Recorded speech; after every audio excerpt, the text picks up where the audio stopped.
энэ их хурлын гишүүнийг эргүүлэн татах хуулийн талаар хэлэлцүүлэг явж байна.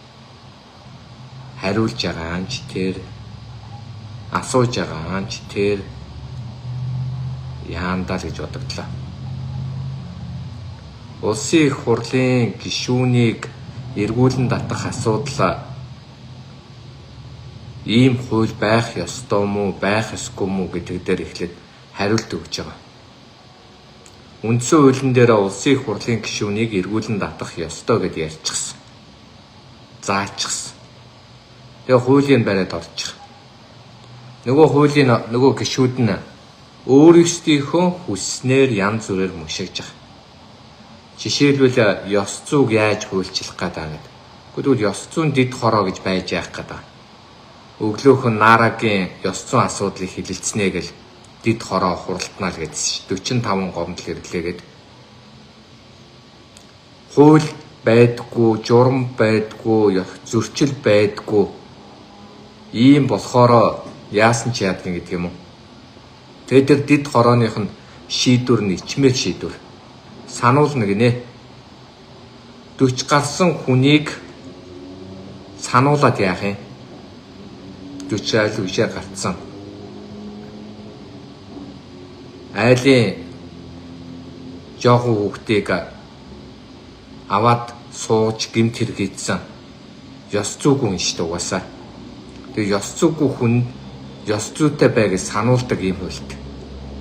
Болохгүй бол цалингийн 20% бууруулна гинэ. За ард түмнээс уучлалгүй гэж хэлнэ гинэ. Тэр уучлалгүйхгүй салаавчлалгүй шүү дээ.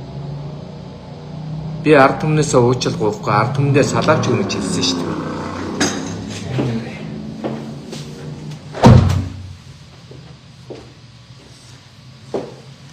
Ийм одоо юу гэдгийг сонин ийм төвхтэй ийм хуультай байгаа учраас их хурлын гишүүд чинь ёс зүйгүй байгаа нь ерөөсөө асуудал биш болсон.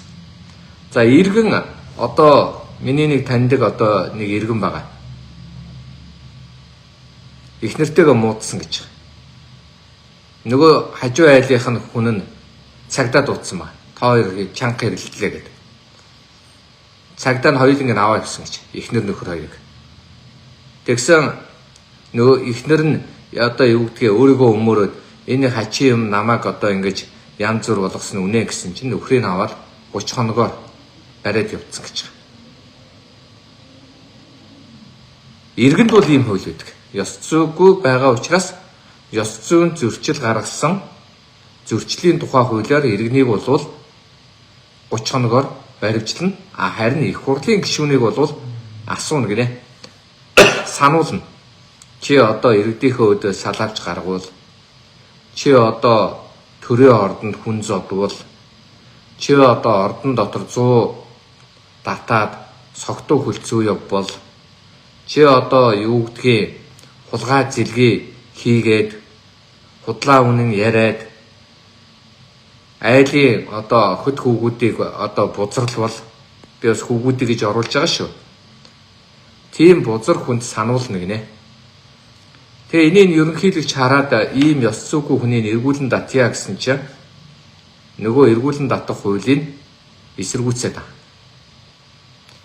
За дараа нь хоёрт нь миний бас энэ гайхсан зүйл нь юу гэвэл за их хурлын гишүүдийг улсын их хурлын гишүүдийг ард түмэн баг ард түмэн гэж байдаг гинэ. Өөрсдөө бид баг ард түмэн гэж нэрлэсэн. Тэгээ их ард түмэн тэднийг сонгосон бол их ард түмэн 4 жил хэнийг сонгосноо хараад сууж бид юугаа ч хийсэн яадгийг гэж. Гэхдээ жагсаалтын гишүүдийг чинь сонгоогүй шүү дээ.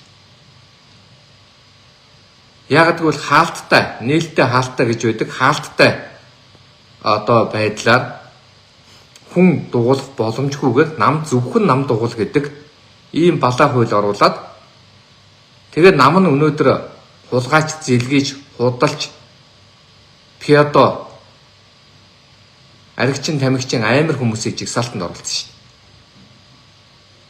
Тэр баасан жаргал байна. Юу вэ? Ямар хууль чинь бидгийг. ямар хуулийн мэрэгжилтэй хүү ийм юм ярьдгийг. Тэр одоо хэн байна? Нөгөө нэг жигсаалтанд орцсон Лувсан Жамц гээд нусан буу. Юу мэддгийг. Худлаа яриад жоохносоо ёс зүйгүй, ёс суртахуунгүй төр гацаах тухай хор найруул явж идэг. Ийм утгагүй, ийм балай, ийм ёс зүйгүй байгаамаа. Тэгэд энэ 2 хоногийн одоо хэд хоногийн өмнөд энэ засгийн газар томилж байгааг та нар харсан биз дээ. Жишээлбэл Сахал Батэрднэгэд бараг насаараа сайд хийдсэн. Юм л бол зам тээврийн сайд хийдэг. Тэгээ зам тээврийн сайдыг хийнгээд тохирсон. Тэгсэн чинь нөгөө тохироог нь биелүүлж чадаагүй. Хэрэглэхийн тэгвэл дарга болно гэж томорсон. Хэрэглэхийн дарга нь өгөхгүй гэсэн тэгэнгუут нь их хурлын даргын эндрийг шааж байгаа шүү дээ. Ширээ шаана гэж ярьдаг. Одоо зогхож байгаа шүү дээ. Албан тушаалын төлөө амь тавилаа. Өнөөдөр энэ их хурл 24 хоноос хойш 2 жил болсон хугацаанд бидний амьдралыг дээшлүүлсэн, үнийн өсийг бууруулсан, татварын орчныг сайжруулсан. Та бидний өнөөдөр одоо юу гэдгийг үр хүүхдийг одоо өнгөтэй өдөө явуулахад тусалсан ямар хууль батлав? Ярьж байгаа юм нь хулгай. 110 сая долларын хахуйл авсан гин. 44 их найдын хулгай хийсэн гин. 10 тэрбум долларын харбины гэрээ байж авилга авахар харби явсан гин. За тэгээрээс нь одоо юу вэ гэвэл 20 сая долларыг хулгайсан л гин. Ярьж байгаа энэ одоо хулгайнуудаа одоо яг шийдэх нь үү? Ямар нэгэн байдлаар одоо үр дүн хүргэх нь үү гэсэн чинь хоорондоо тохирцсон. Зүгээр л одоо юу гэдгийг тэр ард түмэн ямар ч хамаагүй бөөлц сутгамаар дургу үрмээ. Гэтэл нөгөө ард түмний энэ гадаа шатхууны үнэ өсчихсэн, махны үнэ нь тэнгэр татчихсан, ажилгүй амьдралгүй болчихсон. Залуучууд нь үнэхээр одоо юу гэдгийг ирээдүйдээ итгэхэд хэцүү болцсон. За тэгээд энэ удирдагчид маань өнөөдөр ядаж бидний энэ улс орны хөгжлийг дээшлүүлж байгаа болов гэхэд нөгөө хэд нь зөвхөн албан тушаалын 8 сайдайн дохроо төрийн бойкот гацаа их хурлыг эрүүгийн элементүүд нь барьцаалцсан. Тэгээд тэр эрүүгийн элементүүдийг өнөөдөр уул нь иргэд нь хараад байгаа байхгүй шудрах шүүхээр шүүгдэх болов шүүх хурал нь болох болов яриад байгаа юм чинь тэрэнд өнөөдөр нь амар баясгал нь байна уу инквайр нь байна уу оюун үрдэн нь байна уу хамаагүй хинч байлээ гэсэн шалгагдаад нотлогдоод явах болов гэд ингээ харахад хоорондоо ойлголцоод хоорондоо тохироод хулгай зэлгийгээ болоод хулгайч гэдээсэн хүмүүсээ сайдар шагнчихсан. Жишээ та нар мэдж шít номин гэд номин хийн. Номин чинь Go Mongolia гэдгээр Английн хөл бөмбөгчний мак өмсүүлээд маканд нь зориулаад 1.3 сая доллар гаргасан гэж яриа үзтээ. Оюу толгой мөнгийг авч 20 сая долларыг угаасан гэж яриад байсан мэт.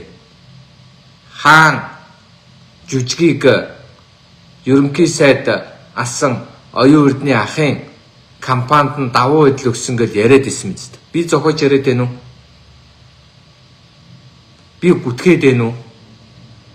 Тэгээ энэн дээр нь ингээ эрүүгийн хэрэг үүсгээ шалгаж байгаа юм болов гэсэн чинь уучлаарай, иргэдтэй баярлалаа. Намайг их хурлын гишүүн болгосон, одоо сайд болгосон. Өмнө байсан газараа би үнэхээр сайн ажилласан. Одоо би дараагийнхаа сайдыг хийе гэж байгаа юм.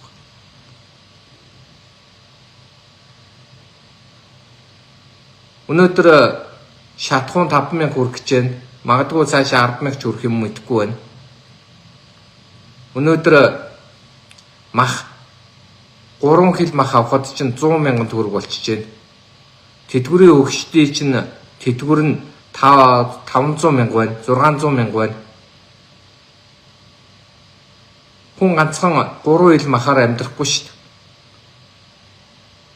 Гэрэл, захилгаан, дулаан, ус байранд амьдардаг нь бол одоо орон сууцны төлбөр, гэрт амьдардаг нь бол тийм ээ хашаа байшны одоо юу гэдгийг зардал өртөг гэд гарна. Тэгээ энэнд нь болоод ингээд иргэдэн өнөөдөр юу гэвэл хинт ч итгэхээ байсан. Тэгээд их хурлын гишүүд нь болоход зөвхөн албан тушаал томилгоо. Тэгээ би энийгээ цололцсон. Могоог аль нэр өгчих юм. Хүнийг ядаж ёс зүйтэй хандаад одоо юу гэдгийг нэр хойч өгөхгүй гэж болохгүй юу? Нөгөөдүүлэнд гэсэн чинь бас юу ч гэнэ данх гээл нэр өгчих юм нөгөөдүүлдээ. Нүүрсчин гээл цолчих юм.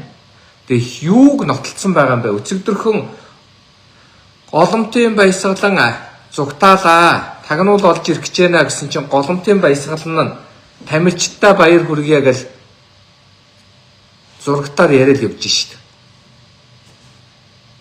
Зүв үү? Өчигдөрхөн хулгай эргээд 60 сая төгрөгөө хулгай мөнгөөрөө 60 сая төгрөгөө сарнаа авсан амуудраа нь өнөөдөр би ёс зүйтэй, ёс суртахуунтай шудраг иргэн Монголдо очиж гэрчийн мэдүүлэг өгье гэж тэнэгтээд шít. Тэгээ би хуулийнхнаас асуулаа та нар яагаад өнөөдөр энэ хүмүүсийг шүүхээр явуулахгүй байгаа юм бэ гэхээр 2025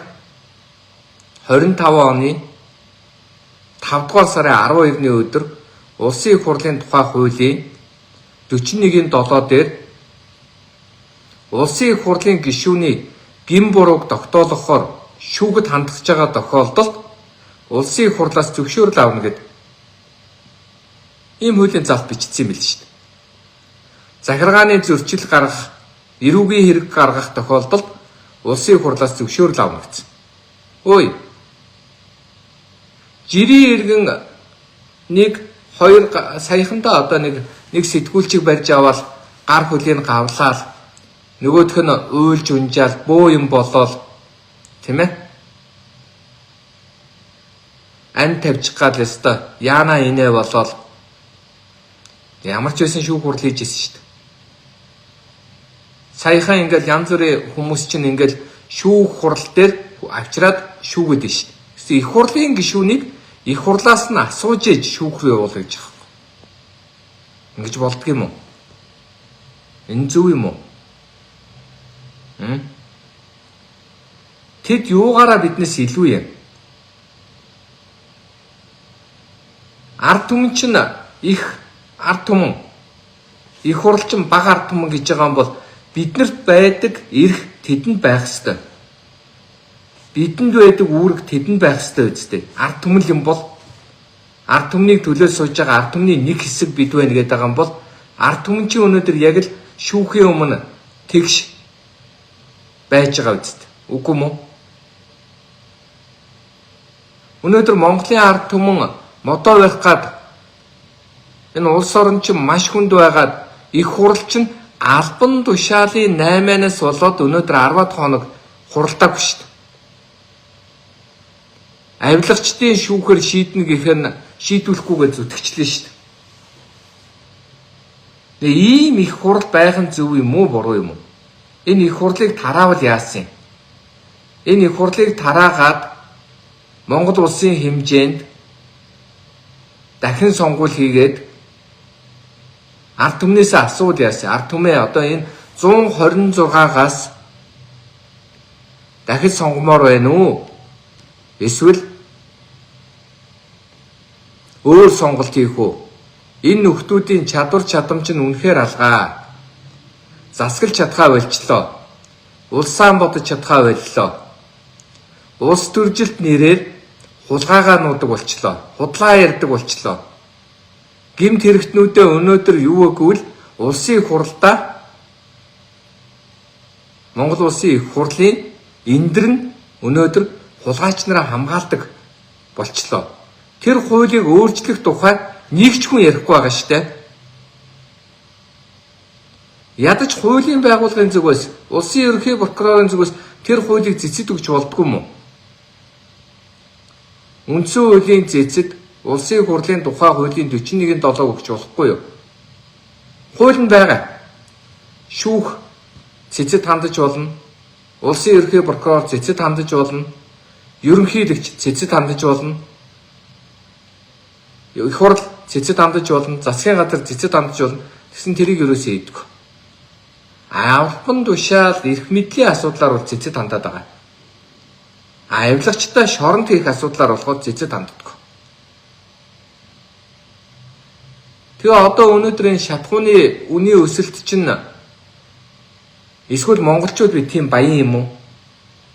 Мөнгө ургуулдаг юм уу хашаанда? Тэд нар байсан ч яадгийн, байгаагүй ч яадгийн бид нар ерөөсөө өөрөө өөрсдөө болоод амьдрчихна гэж боддог юм уу? Их л ноцтой харагдаад байна да. Тэгээ ерөөсөө ингээд юу гэдгийг дуу хоолойгоо илэрхийлж байгаа хүмүүсийн фэйсбүүкийн хандлтын дардаг. Тороолууд явуулдаг. Тэгээ нам ч нам биш болчиход байна сүүлийн үед. Уг нь бол Монгол улсын хүчин төгөлдөр хуулиар сонгуулийн журмаар төрийн эрхийг барина. А сонгуулийг явуулах нь нам ийм журмаар нэр дэвшүүлнэ, ийм журмаар явна гэдэг дүрмээ барьдаг нам байх болсон. Дүрмийн хяндаг дээд шүүх ажиллаа хийдэг. Дүрмийг нь хяндаг, дүрмээ хянуулмаар байна, дүрмээ шийдүүлмээр байна. Дүрмийн дагуу явахгүй нэхэр тоодгүй. Тэгээ туулгол гэдээ яриад тий бас нэг суугаад байгаа. Туулголыг сүрүүлээл байна. Хурдны зам барих бүр бургасын буулгаж байна. Энэ буруу. А дээр нь энэ арьс ширний үйлдвэр карьерууд очиод ухаж байна. Тэр бас буруу. Энэ хаус барилга бариад энэ туулыг чинь бузралж байна. Тэр бас буруу. Тэгээ тэрийг ерөөсөө шийдэх тухай хинч ярихгүй. Юмыг ингээд нэг цогцоор нь аваад цогцоор нь шийдий гэдэг ерөөсөө бодол энэ улсад алгаа. Монгол улс өнөөдөр уул нь мөнх орших ёстой. Их хурл өнөөдөр тарах ёстой. Яагад гэвэл ийм ёс зүйгүй, ийм ёс суртахуунгүй, ийм гэмт хэрэгтнээ хамгаалдаг ард түмнийхээ өмнө очиод зоригтойгоор авилгачтай тэмцэх тухай ямар нэгэн үйлдэл хийдгүү, харин авилгачтаараа барьцаалагдаж, авилгачндаа барьцаалагдаж албан тушаал өгдөг ийм засгийн газар, ийм их хурл байгаад хэрэггүй шүү дээ. Овоо нэг авилгалтай тэмцэхнүүдээ, овоо нэг одоо энэ улс орны чинь асуудлыг бас нэг цэгцлэхнүүдээ нэрээ тэр алга болоод исэн 40 их найд гараад ирэх үедээ овоодоо гэсэн чинь 110 сая чинь гаргана шүү гэдэг юм уу юу гэм барьцаалаад ингээд альчихгүй болсон. Ил учирлын засгийн газраас юу ч хүлээхгүй байна. Та нар томилогж байгаа сайдуудаа дохирооны засгийн газар гэж байж болохгүй. Энэ их хурлаас юу ч хүлээмээргүй байна. Яг л энэ их хурл эрх мэдлийн төлөө иргэдээ хайдаг их хурл болчлоо. Тэгээд та нар мэдж байгаа. Альва өвчнийг эрт дээр нь зогсоохгүй бол альва гимтлийг эрт дээр нь засахгүй бол хохирол нь улмал ихсээр авах болно. Энэ хохирлыг зогсоохын тулд уул нь иргэд нь нийтээрээ Сүхбаатарын талбай дээр суулт чигсаал хийж сүрт чигсаалаар өнөөдөр энэ төрийн ордонд сануулга өгөх ёстой байхгүй. Гэтэл ард түмэн ийм юм хэлэхгүй байгаа юм чинь ард түмэн чинь төрийн ордонд ингээд сууж байгаа байх. Тэгэхээр Монголын ард түмэн энийг хүсэж байгаа юм байна л гэж бодох гээд байна л да. Эсвэл тийм биш юм болвол ерөөсөө бүгдээрээ нийтээрээ нийлээд энэ улсын хурлыг тар бид амьдрмаар байна.